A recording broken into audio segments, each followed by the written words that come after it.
Guys, my name is Ashish Tanwar and once again welcome to loan Shagun. देखिए, आज हम लोग बात करते हैं कि बिजनेस लोन क्या होता है। देखिए, जिस तरह से आप लोगों को पता होगा कि बिजनेस ऑलरेडी आप एक रन कर रहे हैं, उसके अकॉर्डिंगली आपको कुछ फंड्स की आवश्यकता होती है अपनी डेली बेसिक नीड्स, अपने सैलरीज वगैरह को फिलफिल करने के लिए, सामान लाने के लिए, अपना रॉ मटेरियल लाने के लिए, तो आपको बिजनेस लोन लेना पड़ता है। आप अगर बिजनेस लोन के लिए एलिजिबल होते हैं एज पर बैंक, तो आपकी सालाना टर्नओवर कम से कम 1 करोड़ रुपए से ऊपर की होनी चाहिए। लेकिन आज हम प्रॉपर बिजनेस लोन के बारे में बात ना करके आज हम लोग small ticket size business loan के बारे में बात करेंगे। देखिए, हमारा देश भारत है, इसके अंदर क्या है कि बहुत कम लोग अपनी आईटीआर, अपने फाइनेंशियल्स एक्यूरेट दिखाते हैं। अगर किसी का काम बहुत ज्यादा है, कच्चे में काम है, या किसी चीज और चीज से वो टैक्स पे नहीं करना चाह रहा, तो वो अपना काम हमेशा से कम दिखाता है। अब भाई, अगर काम दिखाता है तो वो अपनी आईटीआर ऑडिटेड नहीं कराता। और आईटीआर ऑडिटेड का मतलब है मिनिमम उसकी जो टर्नओवर है वो 1 करोड़ प्लस होनी चाहिए। तो हमारे देश में 1 करोड़ प्लस वाली अगर टर्नओवर वाली फाइल्स बहुत ज्यादा है, लेकिन उनसे कहीं ज्यादा फाइल्स आती है जिनकी टर्नओवर 1 करोड़ रुपए से कम होती है। अब कुछ कस्टमर्स ऐसे होते हैं कि जिनकी सालाना टर्नओवर 1 करोड़ रुपए से कम है, लेकिन उनको कोई बैंक लोन नहीं देता। उसका रीजन क्या है? क्योंकि 1 करोड़ रुपए से ऊपर उनकी ऑडिट होती है। तो अगर ऑडिट होती है तभी वो एलिजिबल होते हैं किसी भी बैंक में बिजनेस लोन लेने के लिए। और ये सिर्फ एक क्राइटेरिया नहीं है, इसके अलावा भी एक क्राइटेरिया होता है। अगर आप बिजनेस लोन लेना चाहते हैं 1 करोड़ की टर्नओवर के साथ साथ आपका घर या आपका ऑफिस, कोई एक चीज आपकी अपनी खुद की होनी चाहिए, वो ऑनरशिप आपको लगता है। तो दूसरा, आपका ऑनरशिप प्रूफ आपके पास होना चाहिए, ऑफिस या घर में से कोई एक चीज आपकी अपनी होनी चाहिए। तीसरी चीज पे बात करते हैं। देखिए, कम से कम आपकी बिजनेस की जो विंटेज है, वो बिजनेस विंटेज कम से कम 3 साल पुरानी आपकी होनी चाहिए। आप जो अपना बिजनेस कर रहे हैं वो कम से कम 3 साल पुराना होना चाहिए। और ये कहने के लिए नहीं होना चाहिए, आपके पास उस बिजनेस का प्रॉपर रजिस्ट्रेशन हो। 2017 के अंदर जीएसटी आया था, तो अगर आपने जीएसटी लिया हुआ है तो आपका GST should be 3 years old. अगर आपका जीएसटी या आपका कोई भी और रजिस्ट्रेशन सर्टिफिकेट 3 साल पुराना नहीं है, तो आपको बैंक लोन नहीं देता। 90-95% आपको बैंक लोन नहीं करता।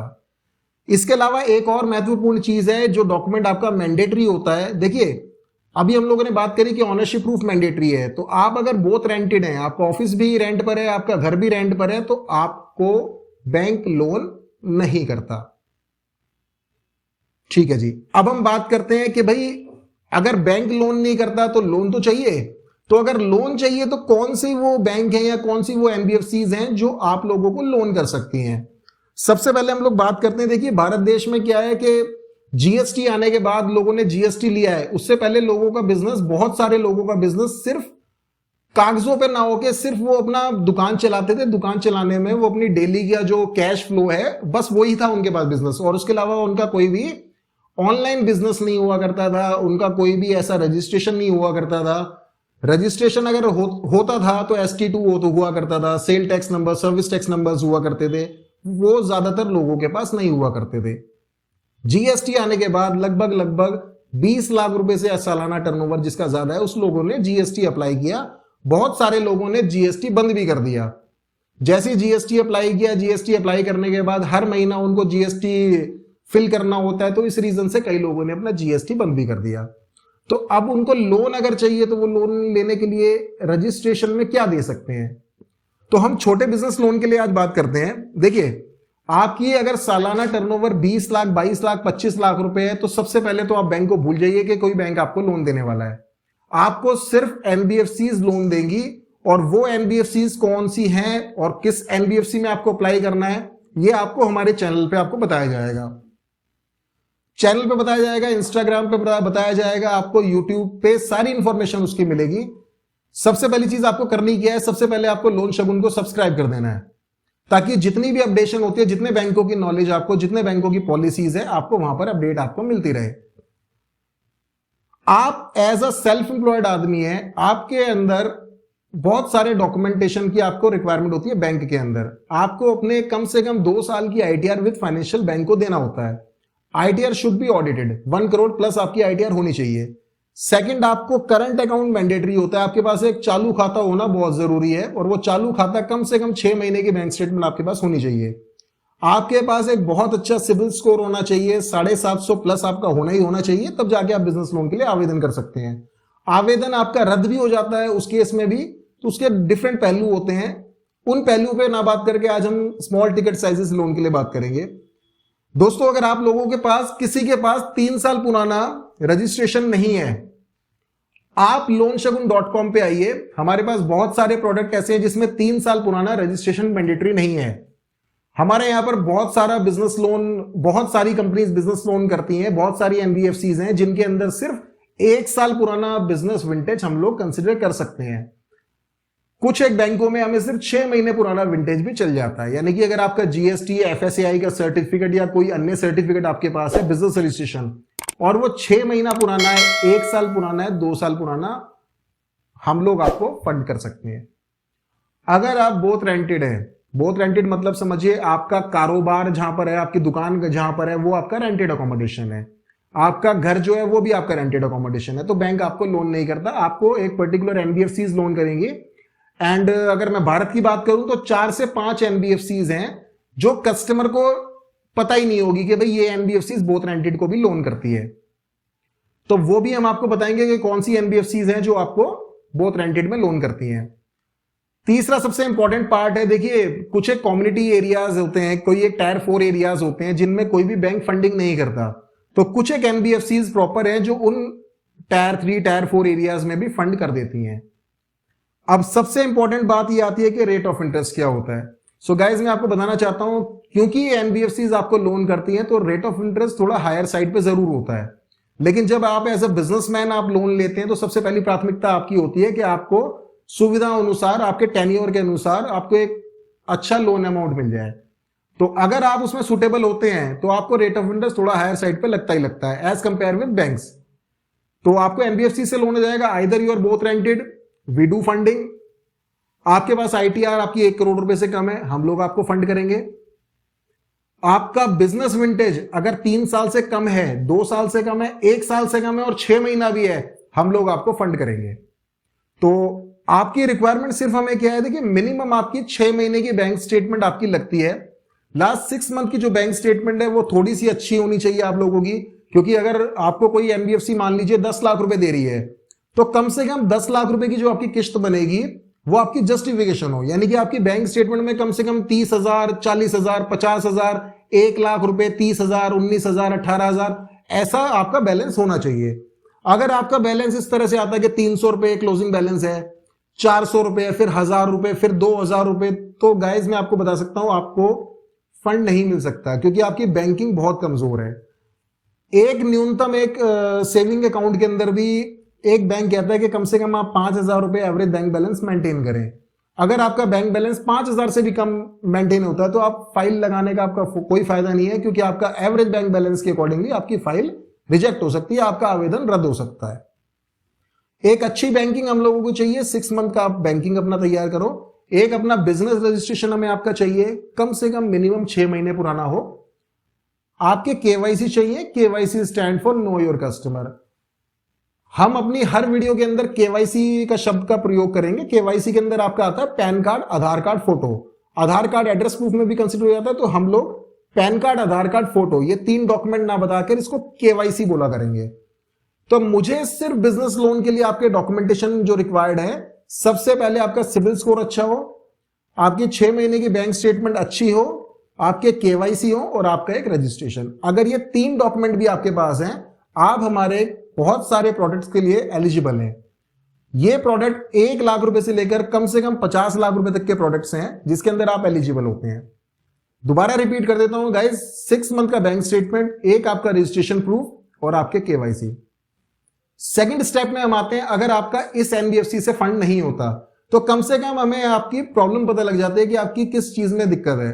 आपके सिविल स्कोर में दिक्कत है तो गाइस इसका फिर कोई सॉल्यूशन नहीं है। अगर आपका सिविल स्कोर आप मेंटेन नहीं कर रहे हैं, आपका सिविल स्कोर खराब है, या आप बिल्कुल ही मतलब आप लोगों ने रीपेमेंट सबकी बराबर नहीं करी हुई, तो गाइस उसमें तो कोई भी आपको लोन नहीं करा पाएगा। एंड ट्रस्ट में, अगर इस बारे में अगर कोई आपसे फोन पर बोलता भी है कि भाई आपका सिविल स्कोर खराब है, हम आपको फंडिंग करा के देंगे, हम आपको एचडीएफसी बैंक से दे देंगे, हम लोग आपको आईसीआईसीआई बैंक से दे देंगे, तो यार जिनका सिविल स्कोर बहुत अच्छा होता है, डॉक्यूमेंटेशन के साथ वो बैठे रहते हैं, उनके लोन होने के लिए दिक्कतें आती है तो आपका तो सिबिल स्कोर खराब है। तो आप लोग बिल्कुल भी ऐसी जगह आवेदन ना करें जहां पर आपको रॉन्ग कमिटमेंट किया जा रहा है कि आपका सिबिल स्कोर खराब है, हम लोग आपको लोन करा के देंगे। आपका सिबिल स्कोर अच्छा होना चाहिए, आपकी बैंकिंग अच्छी होनी चाहिए।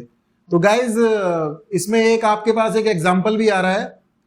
मेरे पास अभी एक कस्टमर का मेल रिसीव हुआ है। वो मेल पे क्या लिखते हैं कि भाई मेरे को बार बार एक ही बैंक से कॉल आ रहा है एंड ही सेड कि मेरा लास्ट 3 ईएमआई बाउंस हुई है गाइज, और इनके पास एक सॉफ्ट अप्रूवल का मैसेज आ रहा है कि you will get 10 lakh rupees का लोन एंड 48 मंथ्स के लिए कुछ आरओआई आया हुआ है इनका। तो मैं आपको क्लियर करता हूं गाइज, इन कस्टमर का लास्ट 3 महीने की ईएमआई बाउंस है। तो मैं तो ये रेकमेंड कर रहा हूं कि इनका लोन नहीं होगा। आपके पास किसी भी बैंक से अगर सॉफ्ट अप्रूवल का मैसेज आता है तो उसमें टीएनसी के साथ साथ एक उसमें स्टार बना होता है। तो आपको लोन कैसे मिल जाएगा अगर आपकी लास्ट 3 ईएमआई बाउंस है? और मैं तो ये कहता हूं अगर लास्ट 1 ईएमआई भी आपकी बाउंस है तो दूसरा बैंक आपको कैसे फंड कर देगा? तो गाइस इन चीजों से आप लोग बचें। आपका सिबिल स्कोर अच्छा हो, आपको लोन मिल सकता है, लेकिन सिबिल स्कोर ही सब कुछ है ये भी ऐसी बात नहीं है। दूसरी हम चीज पे आते हैं गाइस, हमने ये क्लियर कर दिया कि आपके केवाईसी हम लोगों को चाहिए, 6 मंथ का बैंक स्टेटमेंट चाहिए, एक आपका registration should be minimum 1 year old और 6 मंथ ओल्ड। सेकंड हम इस बात पे आते हैं कि अगर ये भी नहीं है आपके पास तो क्या आपका बिजनेस लोन हो सकता है? इन तीनों में से एक भी डॉक्यूमेंट अगर आपके पास नहीं है तो मैं आपको बताता हूं आपके केवाईसी। अभी मैंने आपको बताया था KYC stand for pan card, Aadhaar card, photo. तो अगर आपके पास पैन कार्ड, आधार कार्ड या फोटो में से कोई एक भी डॉक्यूमेंट नहीं है तो आप कैसे बिजनेस लोन के लिए अप्लाई कर सकते हैं? मतलब मैं कुछ एक वीडियोस या आप मानो हमारे पास बहुत सारे कस्टमर्स ऐसे होते हैं जिनका लोन अप्लाई कर दिया जिन लोगों ने, और वो कहते हैं कि हमने लोन अप्लाई कर रखा है। तो मैंने कहा डॉक्यूमेंट क्या क्या दिए थे? दे सेड कि हम लोगों ने कुछ भी डॉक्यूमेंट नहीं दिया। तो मतलब कुछ तो दिया होगा। वो कहते हैं पैन कार्ड तो हमारा बना ही नहीं हुआ। तो गाइज अगर आपका पैन कार्ड ही नहीं बना हुआ तो आप बिजनेस लोन कैसे लोगे? तो केवाईसी, पैन कार्ड, आधार कार्ड, फोटो। सेकंड हम लोग आते हैं 6 मंथ का बैंक स्टेटमेंट। तो बहुत सारे लोग अगर ये कहते हैं कि भाई हमारे पास तो बैंक स्टेटमेंट ही नहीं है, मेरा तो एक जूस का कॉर्नर है, तो जूस कॉर्नर है मेरा, तो भाई मेरे पास तो लोग कैश देते हैं, तो मेरे पास बैंक स्टेटमेंट कहां से है? मेरे पास बैंक स्टेटमेंट नहीं है। तो उन लोगों का भी लोन नहीं हो सकता, क्योंकि बैंक स्टेटमेंट तो आप लोगों के पास होनी चाहिए। एक नॉर्मल अगर एक जूस वाला भी है तो वो क्या करता है? वो बार कोड लगाता है अपने पास। तो बार कोड का पैसा कहां जाता है? आपकी बैंक स्टेटमेंट में तो जाता है। तो 6 महीने का बैंक स्टेटमेंट भी अनिवार्य है। तीसरा मैंने आपको डॉक्यूमेंट बताया कि एक बिजनेस रजिस्ट्रेशन आप लोगों के पास होना चाहिए। तो अगर वो भी आप लोगों के पास नहीं है तो गाइस फिर आपका लोन नहीं हो सकता। 3 डॉक्यूमेंट आपके लिए मैंडेटरी है। अब इस बात को आगे फॉरवर्ड करते हैं कि अगर आपका सिविल स्कोर भी बढ़िया है, ये तीनों डॉक्यूमेंट भी आपके ओके हैं, आपको फंडिंग मल्टीपल बैंक से चाहिए। मल्टीपल बैंक का मतलब है कि आपको एक बैंक ने 5 लाख रुपए दिया, आपको चाहिए उसको 10 लाख रुपए, तो आप दूसरे बैंक में भी सेम समय पर सेम अवधि के लिए आप अप्लाई कर सकते हैं। लेकिन उसके लिए भी आपको नॉलेज होना चाहिए आप किस बैंक में या किस एनबीएफसीज में आप अपनी फाइल डाल रहे हैं, वहां से आपका लोन पास होने की कितनी प्रतिशत गारंटी है। तो इसमें आपका सहयोग कौन करेगा? लोन शगुन की पूरी टीम आपको सपोर्ट करेगी। एक चीज और इंपॉर्टेंट बताता हूं, स्मॉल टिकट साइजेस के अंदर हम लोगों के पास एक बहुत बड़ा डेटाबेस है। बहुत बड़ा डेटाबेस क्या है? आप अपनी गली के अंदर अगर घूमते भी हैं तो आपको हर एक आदमी कोई ना कोई दुकान करता हुआ मिलता ही मिलता है।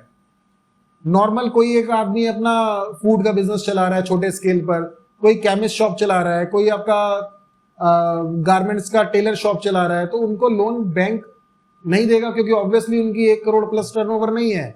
उनको लोन कौन देता है? उनको एनबीएफसीज लोन देती है। जैसे कि मैंने आपको बताया कुछ एक एनबीएफसीज का मैं आपको नाम बता देता हूं। लाइक अगर मार्केट में चल रहा है, देखिए आईआईएफएल बहुत अच्छा कर रहा है, लैंडिंग कार्ड बहुत अच्छा कर रहा है अच्छी रेट में, हीरो फिनकॉर्प बहुत अच्छा काम कर रहा है, आईडीएफसी फर्स्ट बैंक बहुत अच्छा काम कर रहा है स्मॉल टिकट साइजेस के अंदर। तो ये कुछ एक बैंक हैं। ज्यादा बैंकों के बारे में मैं इसलिए नहीं बताऊंगा क्योंकि ये बैंकों की जो संख्या है ये 90 प्लस है, वीडियो आप लोगों की बहुत लंबी हो जाएगी। तो बस इतना सी मेरे को आपको बताना। कंक्लूजन इसका ये है गाइस, अगर आप लोग परेशान हो रहे हैं, आप हर बार अपनी फाइल किसी ना किसी बैंक या एनबीएफसी में लगाते हैं और वहां से आपका रिजेक्शन बहुत आ रहा है, तो ये आपके सिविल स्कोर पे भी इफेक्ट करेगा। आपको करना क्या है? आपने ज्यादा जगह अपनी फाइल नहीं लगानी है, ज्यादा लोगों को आपको अपने डॉक्यूमेंट देने की कोई आवश्यकता नहीं है। किसी भी सिंगल पर्सन को जो पैसे आपसे मांगता है उसको अपनी फाइल आप बिल्कुल ना दें। आप एक ट्रस्ट बना के रखें किसी भी कंपनी के ऊपर, किसी भी डीएसए के ऊपर, दिल्ली एनसीआर के अंदर या बाहर भी बहुत सारे डीएसए अच्छे लेवल पे काम कर रहे हैं। और मेरा लोन शगुन जो है वो भी एक प्रॉपर एक डीएसए है, and we are the authorised business partner of more than 50+ banks. तो आपको करना क्या है, आपका अगर किसी डीएसए के साथ लिंक है, आपके पुराने रिलेशन है, आप उससे पहले सजेस्ट कीजिए कि आप लोगों को कितना रिक्वायरमेंट है। अगर वो आपको सजेस्ट करता है कि आपको लोन करा के देगा, तो पहली प्राथमिकता आप करें कि आप जिसको जानते हैं, जिस डीएसए को आप जानते हैं, आप अपनी फाइल उनको प्रॉपर दें। लेकिन उनसे आप ये भी बोलें कि आप हर बैंक में उनकी फाइल ना लगाएं। और अगर फिर भी आपका लोन नहीं होता तो आप एक बार loanshagun.com पे जरूर विजिट करें। हमारी इंक्वायरी नाउ के पेज पे जाएं। इंक्वायरी नाउ के पेज पे जैसे ही अपनी डिटेल आप फिल कर लेंगे, हमारे बैकएंड में आपका नाम नंबर आ जाता है। बैकएंड से आपको एक कॉल जाएगा। नॉर्मल कॉल में वो आपसे आपका डॉक्यूमेंटेशन का पार्ट पूछते हैं, आपका सिविल के बारे में 2-4 चीजें पूछेंगे। उसके बाद वो आपको एक प्रॉपर एक बैंक या एक ऐसी एनबीएफसी सजेस्ट कर देंगे जिसमें आपका लोन होने की संभावनाएं, मैं कहता हूं, थोड़ी सी ज्यादा है। क्योंकि हम लोगों को पता है गाइस कि हम लोग कितने बैंकों के साथ काम करते हैं, आपको कौन बैंक लोन देगा ये चीज आपको नहीं पता होगी एज अ कस्टमर, लेकिन ये चीजें हम लोगों को पता है। तो इसी का कंक्लूजन हम लोग करते हैं गाइस, अगर आपको लोन का रिक्वायरमेंट है, आप इधर उधर ना भटके, आप सीधा loanshagun.com पे जाएं, इंक्वायरी नाउ के पेज पे जाएं, सीधा हमारे पास आपकी डिटेल्स आएगी और हमारा बैकएंड आपको कॉल करेगा। Thank you so much.